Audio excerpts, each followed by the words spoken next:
Class 9 last class में हमने quadrilateral chapter में एक्सरसाइज 8.1 में क्वेश्चन नंबर 3 तक सॉल्व किया था।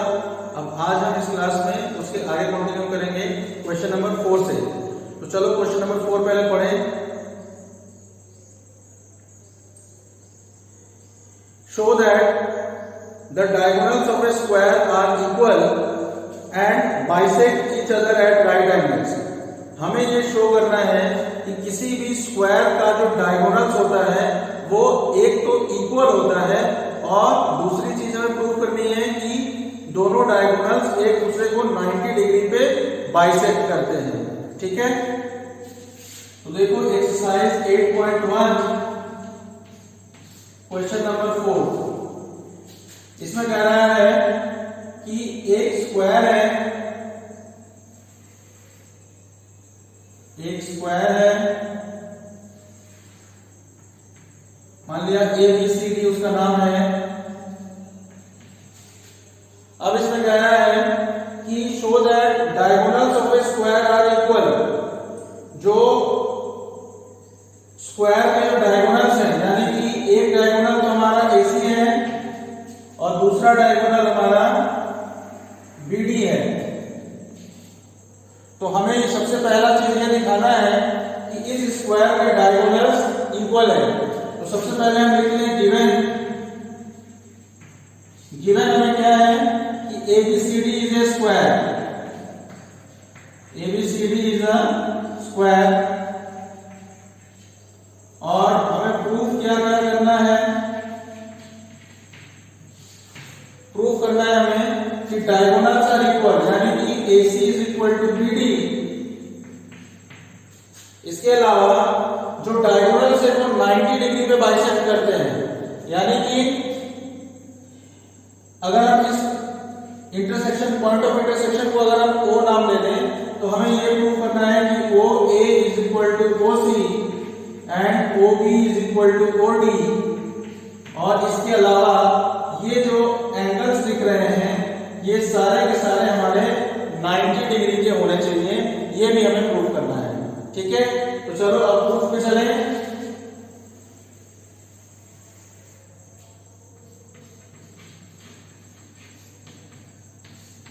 प्रूफ देखो भाई, हमें ये प्रूफ सबसे पहला प्रूफ करना है कि डायगोनल्स आर इक्वल। तो डायगोनल्स इक्वल प्रूफ करने के लिए हम क्या करें कि हम एक ट्रायंगल ले लें DAB और एक दूसरा ट्रायंगल ले लें CBA और इन दोनों ट्रायंगल्स को हम कॉन्ग्रुएंट दिखा दें। जैसे ही हम इन दोनों ट्रायंगल्स को कॉन्ग्रुएंट दिखा देंगे तो बाय सिंप्लिसिटी करस्पॉन्डिंग जो हमारे साइड्स होंगे वो इक्वल हो जाएंगे। तो इस चीज को सबसे पहले हम लिखें कि in triangle DAB and triangle CBA, in triangle DAB and CBA, AD is equal to BC, AD is equal to BC। क्यों ये इक्वल है भाई? क्योंकि ABCD के स्क्वायर चारों साइड्स इक्वल है।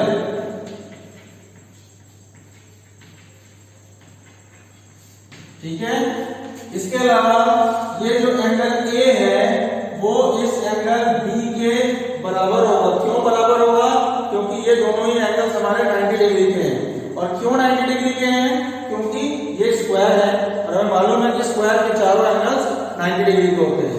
तो हम यहां पे लिखें कि angle DAB is equal to angle CBA is equal to 90 degree.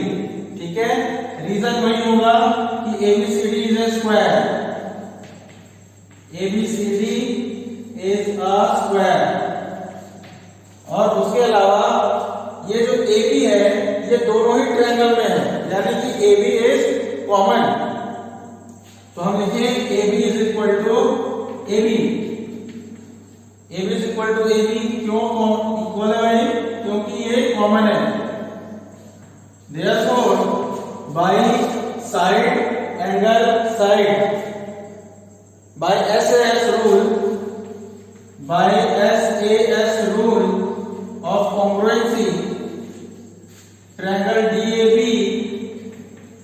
is congruent to triangle CBA and therefore by CPCT हम क्या कह सकते हैं कि AC जो है वो BD के इक्वल हो जाएगा। therefore by CPCT AC is equal to BD। ठीक है, तो देखो हमारा जो फर्स्ट हमें जो पहले बार हमें प्रूफ करना था क्या कि डायगोनल्स आर इक्वल, तो हमने डायगोनल्स को इक्वल प्रूफ कर दिया है। अब इसके बाद हमें दूसरा क्या प्रूफ करना है कि diagonals bisect each other at right angles. तो अब बाइसेक्ट करने के लिए हम देखो क्या करेंगे कि ऊपर जो और नीचे ये जो दो ट्रायंगल्स हैं, इन दोनों ट्रायंगल्स को हम कॉन्ग्रुएंट दिखाएंगे। क्लियर, इन दोनों ट्रायंगल्स को हम कॉन्ग्रुएंट दिखाएंगे। तो जैसे हम कॉन्ग्रुएंट दिखाएंगे तो फिर by simplicity OA is equal to OC हो जाएगा और OB is equal to OD हो जाएगा। तो चलो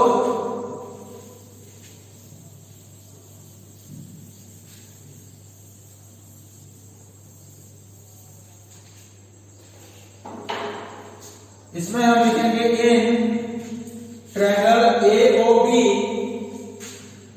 एंड ट्रायंगल COD।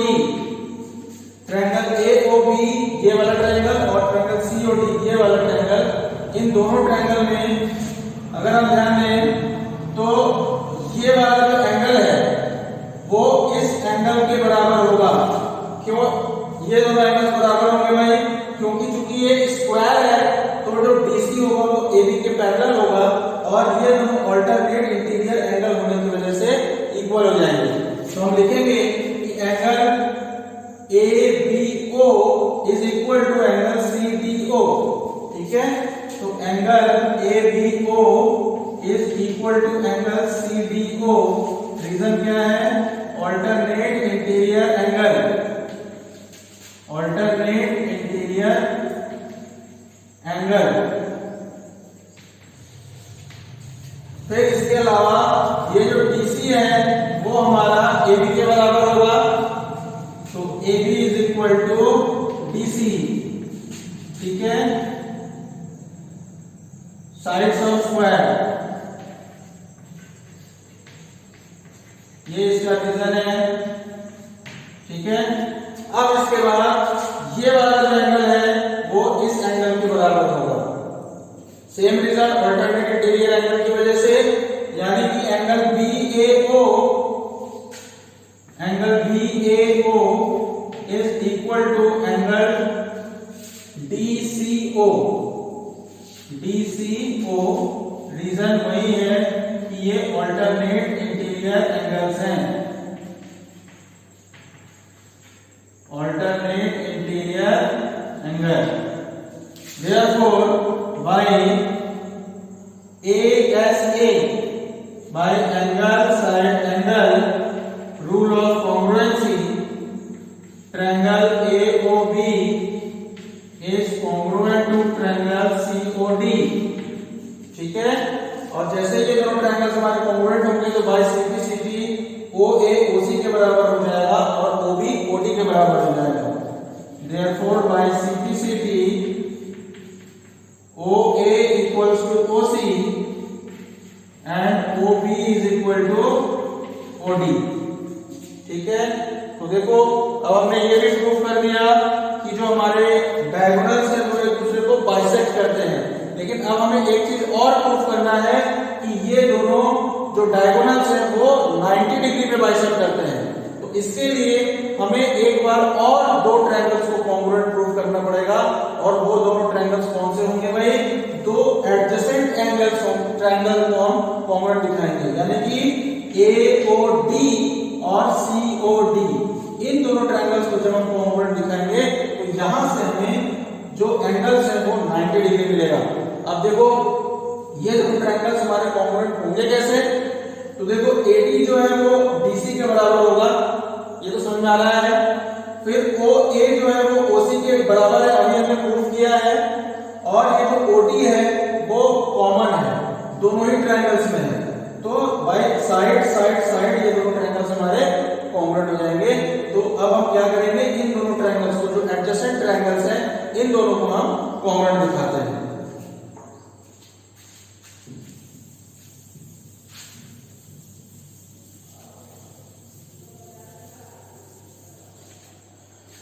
तो देखो भाई, एक triangle AOD, in triangle AOD and triangle COD, ये दोनों आसपास वाले ट्रायंगल, इसमें से हम लिख सकेंगे कि AD is equal to CD,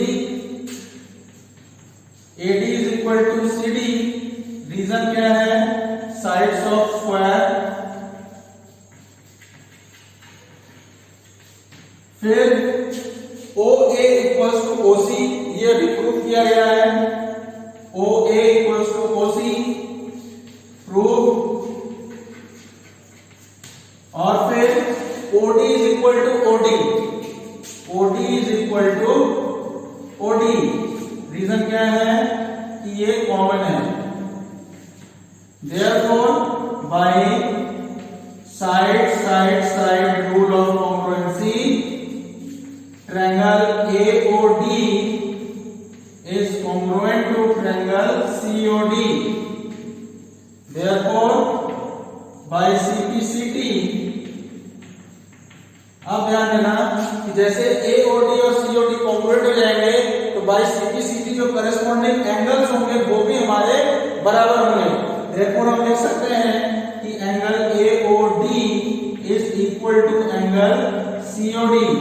अब अगर हम ध्यान दें कि ये जो AOD और COD है, ये दोनों ही जो एंगल्स हैं वो हमारे लीनियर पेयर हैं और इन दोनों का सम 180 डिग्री के इक्वल होगा। बट हम यहां लिखेंगे कि but angle AOD plus angle COD is equal to 180 degree. Reason क्या है, लीनियर पेयर। अब हम इस एंगल AOD की जगह पे हम एंगल COD भी लिख सकते हैं, तो ये हो जाएगा angle COD plus angle COD is equal to 180, तो ये हो जाएगा 2 times angle COD is equal to 180, तो angle COD is equal to 180 upon 2, तो ये आ जाएगा 90 डिग्री। यानी कि ये जो एंगल COD है ये हमारा कितने डिग्री का हो गया भाई, 90 डिग्री का हो गया। अब अगर ये 90 डिग्री का है तो बाय लीनियर पेयर ये भी 90 डिग्री हो जाएगा। सिमिलरली लीनियर पेयर से ये भी 90 डिग्री और ये भी 90 डिग्री हो जाएगा। इसका मतलब जो डायगोनल्स हैं वो एक दूसरे को 90 डिग्री पे बाइसेक्ट करते हैं। बात समझ में आ गया? तो ये हमारा क्वेश्चन नंबर 4 का प्रूफ है। क्लियर? अब next question number 5।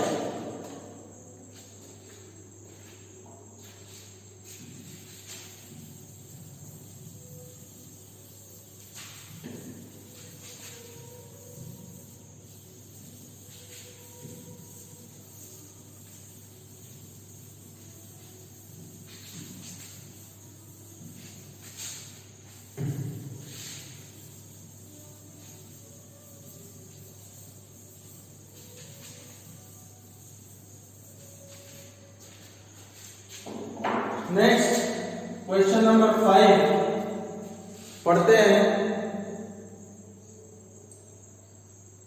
Show that if the diagonals of a quadrilateral are equal and bisect each other at right angles then it is a square.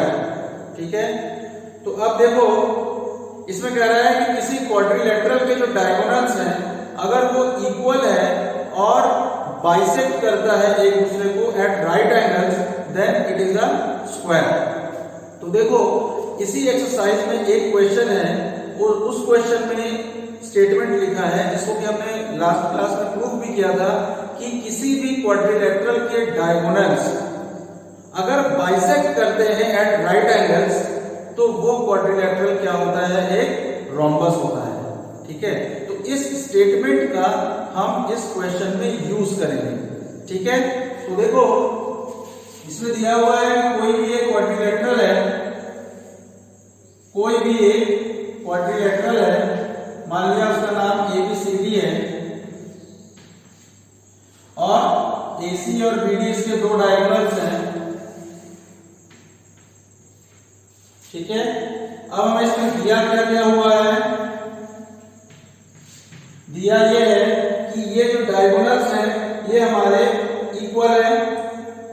Question number 5 में लिखा है diagonals of quadrilateral are equal, यानी कि AC is equal to BD। और इसके अलावा ये जो डायगोनल्स है दूसरे को बाइसेक्ट भी करते हैं, OA is equal to OC and OB is equal to OD। और इसके अलावा ये जो एंगल्स हैं ये सब के सब 90 डिग्री के हैं, ऐसा कहा है। ठीक है, तो हमें प्रूफ क्या करना है, to prove ABCD is a square. हमें प्रूव करना है कि ये एक स्क्वायर है, ABCD इज अ स्क्वायर।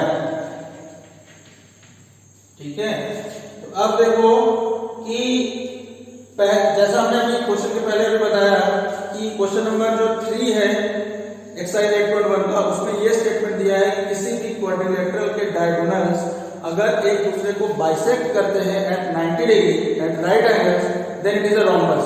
तो सबसे पहले हम इस चीज का इस्तेमाल करते हैं। देखो हमें स्क्वायर प्रूव करना है इसमें, तो स्क्वायर हम कैसे प्रूव कर सकते हैं कि चारों साइड्स इक्वल होने चाहिए और इसके अलावा कम से कम एक एंगल जो है वो 90 डिग्री का होना चाहिए। ठीक है, तो जो क्वेश्चन नंबर 3 है एक्सरसाइज 8.1 का, उसके स्टेटमेंट से तो हम ये प्रूव कर सकते हैं कि ये एक रोम्बस है, यानी कि चारों साइड हमारे इक्वल है। अब हमें प्रूफ क्या करना है, सिर्फ एक चीज प्रूव करना है कि इसका एक एंगल अगर हम 90 डिग्री का दिखा दें तो फिर ये स्क्वायर हो जाएगा। ठीक है, तो पहले हम इसके प्रूफ में उस स्टेटमेंट को लिखें। प्रूफ में कि since diagonals of a quadrilateral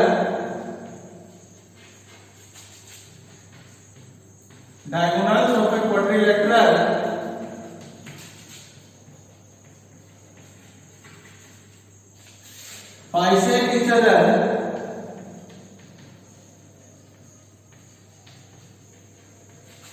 then it is a rhombus.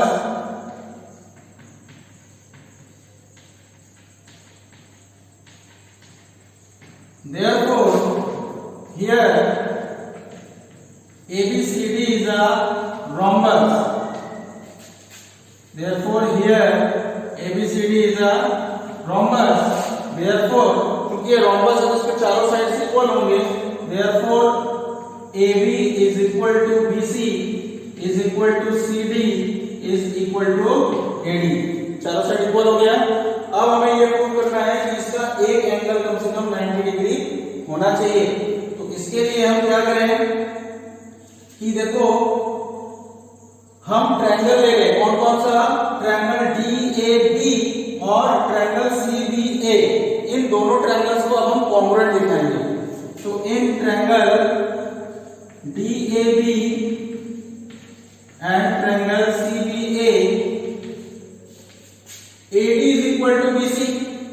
क्यों AD is equal to BC होगा भाई, क्योंकि ये एक रोम्बस हो चुका है, तो इसके तो चारों साइड इक्वल होंगे। जब चारों साइड इक्वल होंगे तो अपोजिट साइड भी इक्वल होंगे ही। तो हम लिखेंगे कि AD is equal to BC।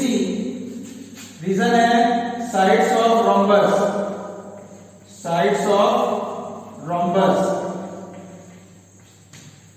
फिर AB जो है दोनों ट्रायंगल में है, यानी कि कॉमन है, तो AB is equal to AB, ये हमारा कॉमन है। और फिर इसके बाद ये जो AC है वो BD के बराबर है, ये भी हमें दिया हुआ है कि इस क्वाड्रिलेटरल के जो डायगोनल्स है वो इक्वल भी हैं, यानी कि BD is equal to AC भी हम लिख सकते हैं, BD is equal to AC, और ये हमें गिवन है। Therefore, by side rule SSS, इस रूल से हम कह सकते हैं कि triangle DAB is congruent to triangle CBA। ठीक है, अब जैसे ये दोनों ट्रायंगल्स हमारे कॉन्ग्रुएंट हो जाएंगे तो बाय सिंप्लिसिटी एंगल A और एंगल B हमारे इक्वल हो जाएंगे, यानी कि हम लिखेंगे यहाँ पे by CPCT angle DAB is equal to angle CBA। ठीक है, और चूंकि हमने ये प्रूफ कर दिया है कि ABCD एक रोम्बस है और हमें पता है कि रोम्बस एक पैरेललोग्राम होता है, इसका मतलब कि ABCD एक रोम्बस है, इसका मतलब ABCD एक पैरेललोग्राम भी है। इसका मतलब जो ऑपोजिट साइड्स होंगे वो हमारे पैरेलल होंगे, और जब ये दोनों साइड्स हमारे पैरेलल है तो एंगल A और एंगल B तो हमारे को इंटीरियर एंगल्स होंगे और इनका सम 180 डिग्री के बराबर होगा। ठीक है, तो ये इस चीज को हमें यहां पे लिखना है कि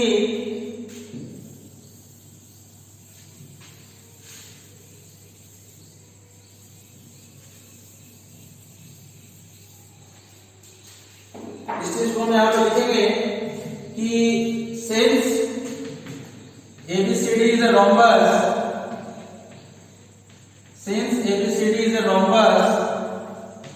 therefore ABCD is a parallelogram,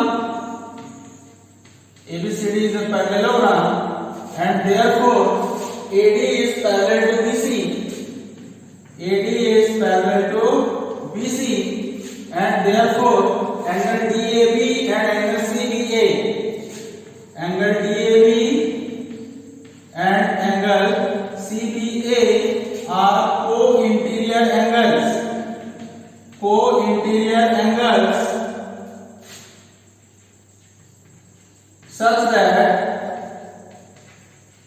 such that angle DAB plus angle CBA is equal to 180 degree. अब हम यहाँ पे एंगल CBA की जगह पे एंगल DAB भी लिख सकते हैं यहां से। तो अब देखो भाई,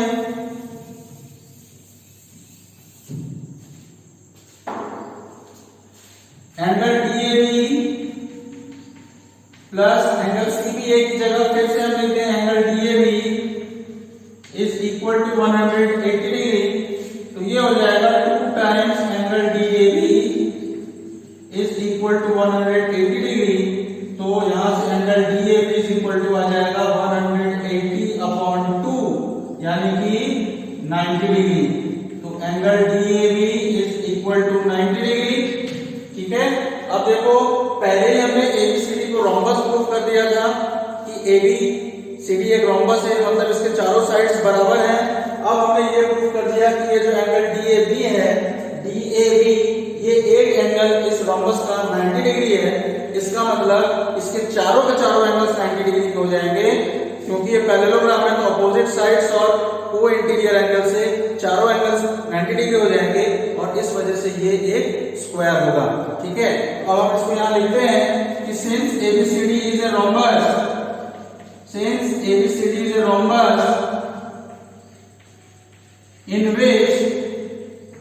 in which angle A is equal to 90 degree, therefore ABCD is a square. ठीक है, तो स्क्वायर करने के लिए, स्क्वायर प्रूफ करने के लिए हमें यही प्रूफ करना होता है कि सबसे पहले हम उसको रोम्बस प्रूफ करें और उसके बाद रोम्बस प्रूफ करने के बाद अगर हमने उसका एक भी एंगल 90 डिग्री दिखा दिया तो फिर वो स्क्वायर होता है। तो हमने यहाँ पे वही चीज किया है।